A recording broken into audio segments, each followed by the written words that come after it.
Hello guys, welcome back in our YouTube channel Commerce with Sanjeev sir. Friends, today we will discuss and study about a very important topic, types of company. Types of company is a important topic of your company's account. Company account में हमने इससे पहले इसके meaning को समझ लिया, then characteristics को समझ लिया, मेरिट्स एंड डीमेरिट्स को समझ लिया. अब फ्रेंड्स जरूरत है कि हम टाइप्स ऑफ कंपनी को भी इजीली समझ लें, क्योंकि ये एग्जाम में बहुत ही आपके लिए इंपॉर्टेंट रोल प्ले करता है. So let's begin. Friends, types of company की जब हम बात करते हैं कि कौन कौन से इसके प्रकार हैं, तो कई बेसिस लिए जा सकते हैं. On basis of liability, on basis of ownership, on basis of formation.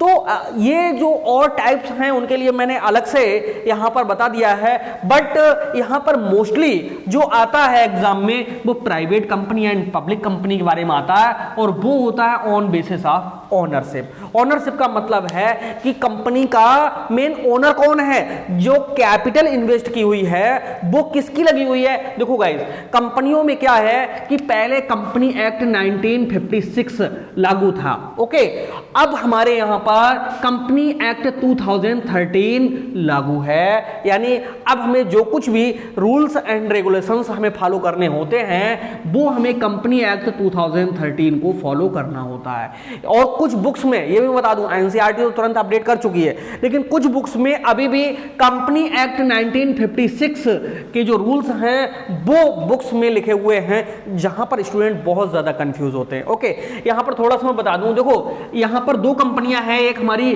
Private company, ऊपर हो सकता है ना दिख रहा हो फ्रेंड्स, मैं यहां पर समझाता हूं.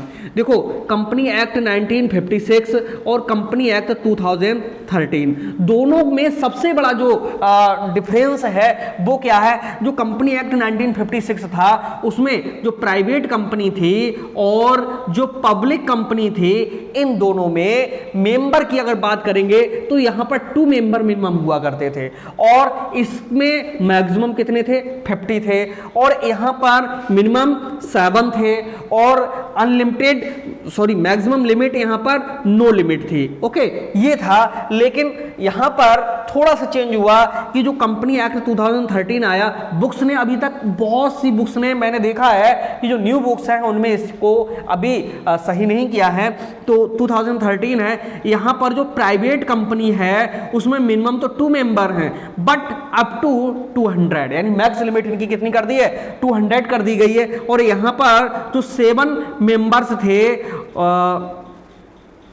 उन 7 मेंबर्स तो मिनिमम रहेंगे हमारे, और आगे जो मैक्स लिमिट थी उसको नंबर ऑफ इक्विटी शेयर तक एक्सटेंड कर दिया है. ओके, ये इक्विटी शेयर क्या होते हैं ये आगे आप पढ़ोगे. किसी भी कंपनी में जितना भी पूरा ह्यूज अमाउंट इन्वेस्ट है उसका एक जो छोटा सा पार्ट है, इसी पार्ट को हम क्या कहते हैं, शेयर, जिसे आप इजीली परचेज कर सकते हो. ओके, अब यहां पर थोड़ा सा ये समझना होगा कि प्राइवेट कंपनी और पब्लिक कंपनी और 1 पर्सन कंपनी, जिसको ओपीसी कहते हैं, ये कंपनियों के नेम जरूर हैं, लेकिन इनको क्लासिफाइड किया गया है on the base of ownership. अब हम बात करेंगे किसकी, मेनली प्राइवेट कंपनी की. क्या होती है, देखो, प्राइवेट कंपनी वह कंपनी जिसका मालिक गवर्नमेंट नहीं है. ओके, कोई एक ऐसे व्यक्तियों का समूह है, ग्रुप है, क्योंकि मिनिमम तो 2 लोग चाहिए होंगे, इसलिए सिंगल व्यक्ति तो हो ही नहीं सकता है. सो गाइस, यहां पर ऐसे लोगों की कंपनी जो अपनी कंपनी को रजिस्टर्ड कराते हैं, अपने बिजनेस को एक नाम दे करके और कंपनी के फॉर्म में उसको सेट करके रजिस्ट्रेशन कराते हैं. कंपनी एक्ट 2013 के अंडर में उसको हम प्राइवेट कंपनी कहते हैं, और इस कंपनी की जो मिनिमम पेड अप कैपिटल है 1 लाख होनी चाहिए. ओके, और ये रिस्ट्रिक्ट करती है राइट के लिए ट्रांसफर ऑफ शेयर्स, यानी प्राइवेट कंपनी के शेयर्स को ट्रांसफर नहीं किया जा सकता. क्यों नहीं किया जा सकता है, क्योंकि अगर किसी प्राइवेट कंपनी ने अपने शेयर्स को अगर पब्लिक में अगर ट्रांसफर कर दिया तो फिर वो प्राइवेट कहाँ रही, फिर वो पब्लिक बन गई ना।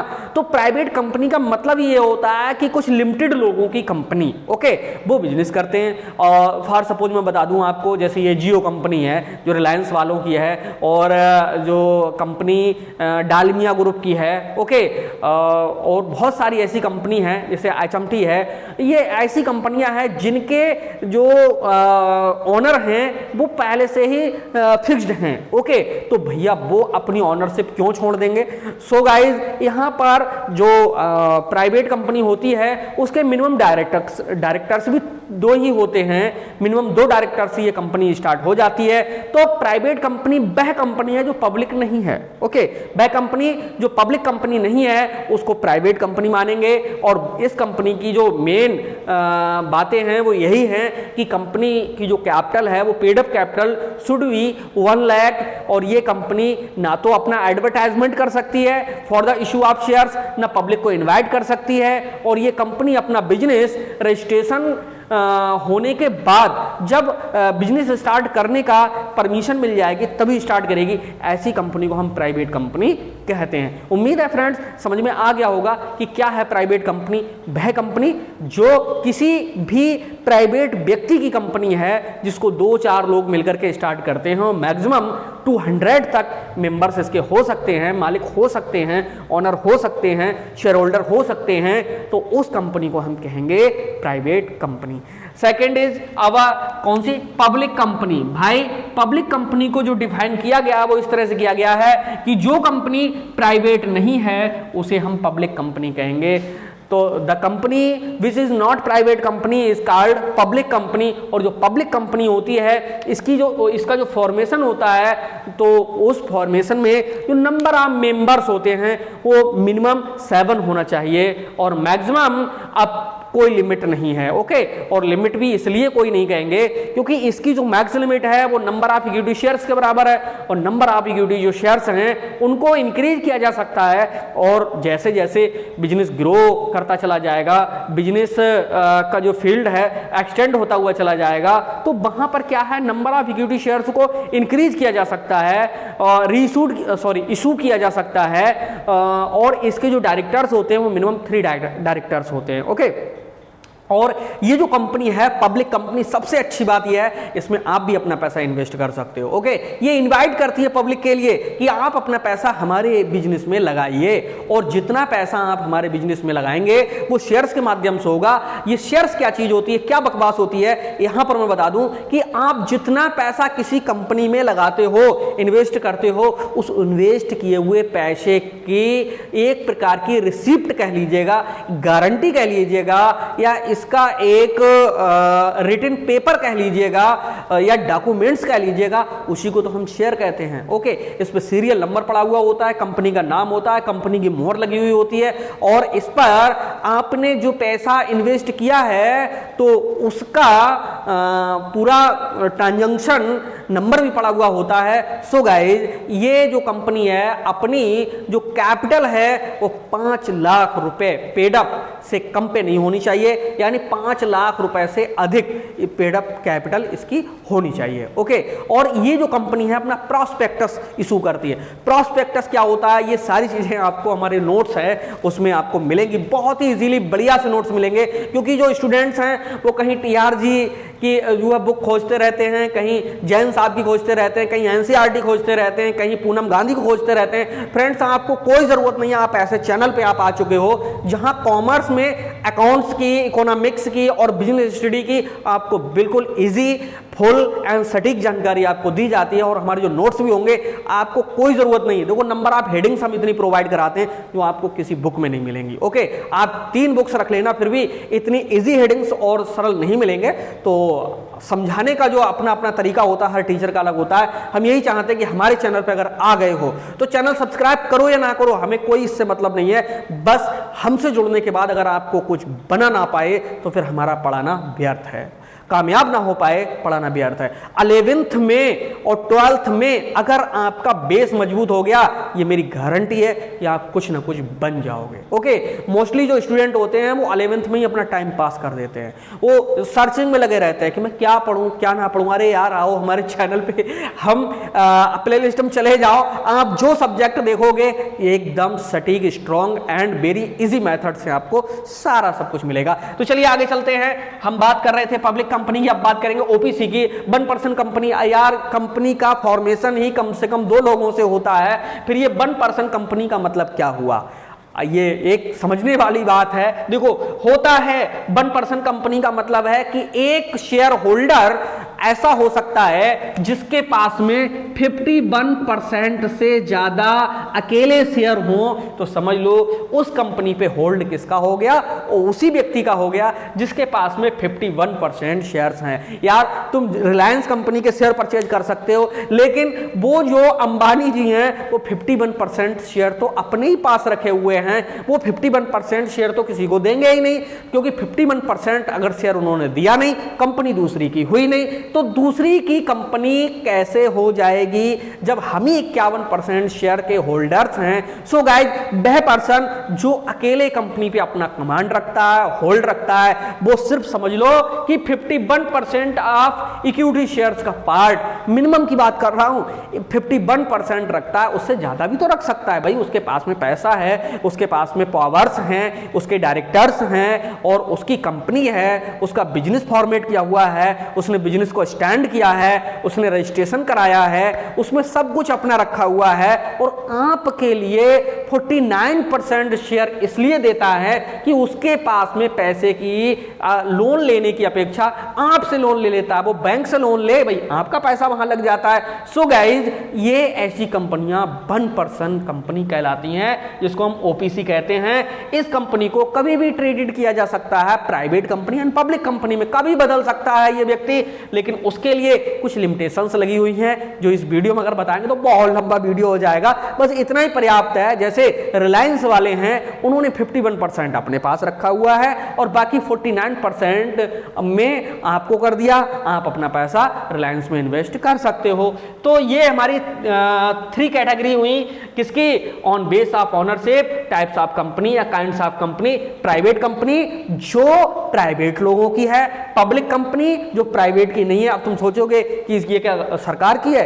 अरे भाई सरकार की कैसे है? जब आप अपना पैसा इसमें लगाना चाह रहे हो तो आप इसमें अपना पैसा लगाइए, और गवर्नमेंट चाहेगी तो गवर्नमेंट लगा सकती है। तो ये तो फ्री है फॉर द ऑल इन्वेस्टर्स, जो भी इन्वेस्ट करना चाहेंगे उसके लिए। ओपीसी का मतलब हमने अभी बहुत अच्छे से आपको समझाया। उम्मीद है गाइस ये तीनों कैटेगरी समझ में आ गई होंगी। अब हम बात करते हैं उन कंपनियों की। देखो ये 3 कंपनियां 11th में जो हैं सबसे ज्यादा पूछी जाती हैं। कुछ बुक्स ऐसी हैं जिनमें 3 कंपनियों के बारे में ही लिखा हुआ है, बट ये प्रॉपर नहीं है। ओके, क्योंकि हमारे चैनल से हम जब कमेंट करते हैं कि हम आपको प्रोवाइड कराते हैं फुल नॉलेज, इजी नॉलेज, तो फिर समझ लो कि हमें पूरा ही नॉलेज देना है आपके लिए। देखो अदर काइंड्स ऑफ कंपनीज भी होती हैं, वो कौन कौन सी होती हैं भाई? सबसे पहली बात करते हैं गवर्नमेंट कंपनी की। वो कंपनी जिन पर पूरा का पूरा जो होल्ड है वो किसका है? गवर्नमेंट का है, या तो सेंट्रल गवर्नमेंट का है या स्टेट गवर्नमेंट का है। ओके, सेंट्रल गवर्नमेंट का अगर पूरा होल्ड है तो वो सेंट्रल गवर्नमेंट की कंपनी कहलाएगी, और अगर स्टेट गवर्नमेंट का अगर होल्ड है तो स्टेट गवर्नमेंट की कंपनी कहलाएगी। लेकिन सबसे अच्छी बात यह कि वो गवर्नमेंट कंपनी है, ओके, क्योंकि सरकार उसको ऑपरेट कर रही है, तो ऐसी कंपनी को हम गवर्नमेंट कंपनी कहते हैं। इसमें जो पैसा इन्वेस्ट किया जाता है वो गवर्नमेंट के थ्रू किया जाता है। अब मैं एग्जांपल के रूप में बता दूं, देखो एक है national highway authority of India. भाई पूरा का पूरा पैसा किसका लगा हुआ है? नेशनल का लगा हुआ है, यानी हमारे सेंट्रल गवर्नमेंट का लगा हुआ है। आपने एलआईसी का नाम खूब सुना होगा, बहुत सारे ऐसे लोग हैं हमारे जो एलआईसी के सब्सक्राइबर भी होंगे। तो देखिए एलआईसी जो है life insurance corporation of India है, उसमें जो पूरा कमांड है, होल्ड है, वो किसका है? गवर्नमेंट का है। इसी तरह से जो सेल है steel authority limited of India, भैया उस पे किसका है? उस पे भी गवर्नमेंट का ही है होल्ड। तो ऐसी कंपनियां जो पूर्ण रूप से गवर्नमेंट की कंपनियां हैं उनको हम कहते हैं गवर्नमेंट कंपनी। ओके, नेक्स्ट है होल्डिंग कंपनी। ये क्या होती है होल्डिंग कंपनी? देखो, होल्डिंग कंपनी का मतलब दूसरी कंपनी पे होल्ड रखने वाली। ओके, मान लीजिएगा, देखो कैसे करके समझ में आएगा यार, इसको यहां पर वाइप करते हैं। देखो, एक कंपनी है ए लिमिटेड। ओके, ये कंपनी बिजनेस कर रही है और ये कंपनी क्या बनाती थी? टायर बनाती थी। टायर वही मोटरसाइकिलों में होते हैं, कार में होते हैं, इनमें होते हैं। थोड़ी देर के लिए मैंने ले लिया यार, बिरला ले लो, एक कंपनी सही ही ले लो। ओके, एक बिरला कंपनी है। बिरला कंपनी क्या बनाती है? टायर बनाती है। लेकिन वहीं पर एक आई हीरो कंपनी है, HERO, हीरो। हाँ बिल्कुल, वो कंपनी जो क्या है मोटरसाइकिल्स बनाती है। ओके, बाइक्स बनाती है, स्कूटरी बनाती है। अब इसको जो है, ये क्या है कि हीरो कंपनी टायर नहीं बनाती। ओके, इसको टायर परचेज करने होते हैं, कभी राल्को से, कभी बिरला से, कभी सिएट से, कभी अदर कंपनी से। तो इस कंपनी ने सोचा यार क्या बार बार हमें इधर उधर से करना हो रहा है, ऐसा करते हैं कि जो बिरला कंपनी है, इस कंपनी के 51% यानी 51% जो शेयर्स हैं वो ही हम परचेज कर लेते हैं। ओके, अब हीरो कंपनी ने क्या किया? 51% जो शेयर्स हैं वो इसके बिरला के परचेज कर लिए। अब क्या हुआ? इसका पूरा जो मैनेजमेंट है वो किसके पास पहुंच गया? हीरो के पास। अब हीरो कंपनी की मर्जी होगी तो वो अदर जो बाइक्स बना रहे हैं, अदर जो डिमांड्स कर रहे हैं, उनको इच्छा है इसकी तो वो फिर वो प्रोवाइड कराएगी टायर्स को, और नहीं तो वो नहीं सेल करेगी। क्यों? अब तो मैनेजमेंट हीरो कंपनी का हो गया। तो ऐसी कंपनी को हम कहते हैं होल्डिंग कंपनी। अब ये कंपनी क्या बन गई? बिरला कंपनी। ये फ्रेंड्स बन गई सब्सिडरी कंपनी। ओके, इसकी सहायक कंपनी हिंदी में समझेंगे तो इसकी जो है सहायक कंपनी। अब जो हीरो कहेगी वो ये करेगी। अब आप सोचो कि ये कंपनी ऐसा क्यों करेगी? भाई, जब इसके टायर सेल नहीं हो रहे हैं, इसकी सेल कम हो रही है, इसका मैनेजमेंट मजबूत नहीं है, इस कंपनी के जो शेयर्स हैं वो डूब रहे हैं, और हीरो कंपनी अब के अंदर जब टायर पड़ करके और जब मोटरसाइकिलें बिकेंगी तो मोटरसाइकिल परचेज करने वाला, बाइक परचेज करने वाला, स्कूटी परचेज करने वाला, कार परचेज करने वाला कार का ब्रांड देखता है लेकिन कभी टायर का ब्रांड नहीं देखता है। इसलिए क्या होता है? ये कंपनी ग्रो कर जाएगी। अगर ये डूब रही होगी तब भी बड़ी कंपनी के साथ में रन कर जाएगी और अपने बिजनेस को एक्सटेंड कर लेगी। तो यहां पर जिन लोगों का पैसा लगा हुआ रह गया उनका भी पैसा क्या होगा? ग्रो करेगा। ओके, डेवलपमेंट होगा उसका भी। यार, जब ये सब चीजें होंगी तो जब हम फायदे में जाएंगे तो हमें क्या फर्क पड़ता है अगर हम एक राजा के दास बन जाते हैं, चपरासी बन जाते हैं, हमें राजमहल में तो रहने को मिलेगा। ओके, और वैसे तो झोपड़ी में काट रहे हैं तो झोपड़ी में ही कटेगी। तो गाइस, यहां पर ये ना सोचिएगा कि इसको फायदा नहीं होता, इसको भी फायदा होता है। इसकी जो सेलिंग है इंक्रीज हो जाती है और इसके लिए किसी अदर जगह से माल नहीं परचेज करना होता है। इस तरह से ये दोनों कंपनियां जो बहुत मोस्ट इंपॉर्टेंट हैं फॉर द, देखिए यहां पर जो पढ़ाई हो रही है वो आपको सीए के बेस पे हो रही है, अदर कंपटीशन के बेस पे हो रही है। क्योंकि कॉमर्स पढ़ने के बाद में सीए है, सीएस है, आईसीडब्ल्यू है, ये सारी चीजें अगर आप नहीं करोगे, या आप टीचर नहीं बनोगे, या आप कहीं प्राइवेट जॉब नहीं करोगे, या गवर्नमेंट जॉब नहीं करोगे, तो फिर कॉमर्स पढ़ने का फायदा क्या है? पास होना है तो सिर्फ हमारी वीडियो देख लो यार, उसी से 100%। आप पास होना तो बहुत दूर की बात, 60, 70, 80% से कम नहीं आएंगे। ओके, 95 के लिए थोड़ा लगना होगा आपके लिए। तो ये हमारी हो गई 3 कैटेगरी। लिमिटेड लायबिलिटी कंपनी वो कंपनियां होती हैं जिन कंपनी के जो शेयर होल्डर्स होते हैं उनके लिए सिर्फ और सिर्फ लिमिट लगा दी जाती है कि भाई तुमने जितना पैसा इन्वेस्ट किया है बस वहीं तक तुम लायबिलिटी उठाओगे, इसके आगे लायबिलिटी नहीं उठाओगे। लायबिलिटी का मतलब जानते हो? अगर कोई कंपनी डूबती है, अगर कोई कंपनी फेल हो जाती है बिजनेस करने में, यदि कोई कंपनी का जो मैनेजमेंट है वो बस्ट हो जाता है, तो ऐसी कंडीशन में जो कंपनी है वो रन नहीं कर पाती, ग्रो नहीं कर पाती, बिजनेस स्टार्ट नहीं कर पाती है, और जो पब्लिक होती है उसका विश्वास हट जाता है, तो सब लोग इनसे पैसा मांगने लगते हैं। और हो सकता है कि बैंक से लंबा लोन ले लिया हो जो लंबे समय से ना चुकाया हो कंपनी ने, तो पता चलता कि जितनी असेट्स हैं उससे ज्यादा तो भैया बैंक का इंटरेस्ट बन गया। तो गाइस, ऐसी कंडीशन में इन शेयर होल्डर्स को एक लिमिटेड पैसा ही चुकाना होता है। सो ये कहलाती है क्या?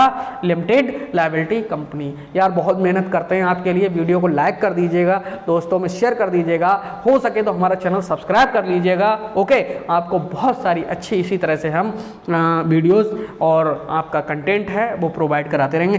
नेक्स्ट है अनलिमिटेड लायबिलिटी कंपनी। वो कंपनियां होती हैं जिनमें कोई लिमिट नहीं है। ओके, जितना नुकसान होगा वो शेयर होल्डर्स को बियर करना पड़ेगा। ओके, उठाना पड़ेगा। अगर शेयर जितने लगा दिए हैं, जितना पैसा कंपनी में लगा दिया, वो तो तुम्हें पे करना ही है, वो तो जाएगा ही जाएगा। अगर कंपनी फेल हुई और आपको अगर कोई पेमेंट रह गया तो घर से भी उठा करके पैसा, पेमेंट, लायबिलिटीज का पे करना पड़ेगा। वो हमारी कहलाती है अनलिमिटेड। चार्टर्ड कंपनियां, यार ये कंपनियां अब हमारे इंडिया में नहीं है, क्योंकि सिर्फ एक ही कंपनी आई थी ईयर जो थी वो 1600 यानी 1600 में, और वो आई थी इंग्लैंड के द्वारा जो है ईस्ट इंडिया कंपनी की जो स्थापना हुई थी इंडिया में। ईस्ट इंडिया कंपनी की जो यहाँ पर सेटलमेंट हुआ था, स्थापना हुई थी, वो कंपनी हमारी चार्टर्ड कंपनी थी। वो कंपनियां होती हैं जो किसी गवर्नमेंट के चार्टर के थ्रू यानी रूलिंग के थ्रू जो सेट की जाए। हमारे यहाँ पर इस तरह की कंपनियां नहीं है। सिर्फ अगर कभी जिंदगी में अल्टरनेटिव में ये कभी मिल जाए तो सिर्फ एक ही कंपनी अब तक सेट हुई, जिसका नाम है east India company. Okay, next है स्टैट्यूटरी कंपनी। ये वो कंपनी होती हैं जो हमारे किसी जो है संसद, पार्लियामेंट के आर्डर के थ्रू ये कंपनियां सेट की जाती हैं। इस तरह की भी हमारे यहाँ पर अब कंपनी सेट नहीं बन रही हैं, क्योंकि ये जो पार्लियामेंट के थ्रू जो कंपनियां पास होती हैं, सिलेक्टेड होती थी कंपनियां, लेकिन ये इस तरह की कंपनी हमारे यहाँ पर अब नहीं सेट हो रही हैं। और आगे है इनकॉर्पोरेटेड कंपनी, बहुत इंपॉर्टेंट है इनकॉर्पोरेटेड कंपनी। वो कंपनियां जिनके आगे कॉर्पोरेशन लगा हुआ हो, लिमिटेड लगा हुआ हो, ये वो कंपनी है जो कंपनी एक्ट 1956 के तहत या कंपनी एक्ट 2013 के अंडर में इनके रूल्स एंड रेगुलेशंस को फॉलो करते हुए जो है फॉर्मेट की जाती हैं। ऐसी कंपनियों को हम कहते हैं कौन सी? इनकॉर्पोरेटेड कंपनियां। दोस्तों, आज का वीडियो आपको कैसा लगा आप ज़रूर लिखिएगा कमेंट्स में, और आप अगर अभी तक हमारे चैनल पे सब्सक्राइब ना किए हों तो ज़रूर कर लीजिएगा। आपको अच्छे से अच्छा नॉलेज प्रोवाइड कराने का हम वादा करते हैं। बस थोड़ी सी हेल्प आपसे, नया चैनल है, अगर इसको थोड़ा सा आप अगर शेयर कर देंगे तो हमें भी थोड़ी सी खुशी होगी कि आपके लिए जो मेहनत कर रहे हैं आप भी हमारी ओर पूरा ध्यान दे रहे हैं। सो गाइस, जुड़े रहिएगा और कॉमर्स को बहुत ही इजीली समझिएगा। कॉमर्स में कुछ नहीं है, इसको आप रटिएगा नहीं, इसको समझिएगा, क्योंकि commerce is both the art and science. ये आर्ट भी और साइंस भी है। क्यों है? क्योंकि आर्ट किसी कार्य को करने की हमें ट्रिक समझाती है, यानी किसी काम को करने की जो कला है, जो टेक्निक है, जो तरीका है, वो हमारा क्या कहलाता है? कला कहलाता है। जैसे होते नहीं कुछ लोग कि वो जो है दूसरों को बेवकूफ़ बहुत जल्दी बनाते हैं, तो फिर बेवकूफ़ कहते नहीं, उसकी तो कला है बेवकूफ़ बनाने की। यहीं पर ये समझना होगा कि कॉमर्स को सीखना, बेवकूफ़ी मत आइएगा, कॉमर्स को सीखना एक प्रकार से कला है, एंड साइंस इसलिए है क्योंकि इसके भी निश्चित रूल्स एंड रेगुलेशंस फॉलो करने होते हैं। So guys, further we can say that commerce is art and science. तो जुड़े रहिए हमारे साथ, और कॉमर्स का पूरा नॉलेज आपके लिए बहुत ही इजी तरह से हम प्रोवाइड कराते रहेंगे। मिलते हैं नेक्स्ट वीडियो में, तब तक के लिए बाय बाय।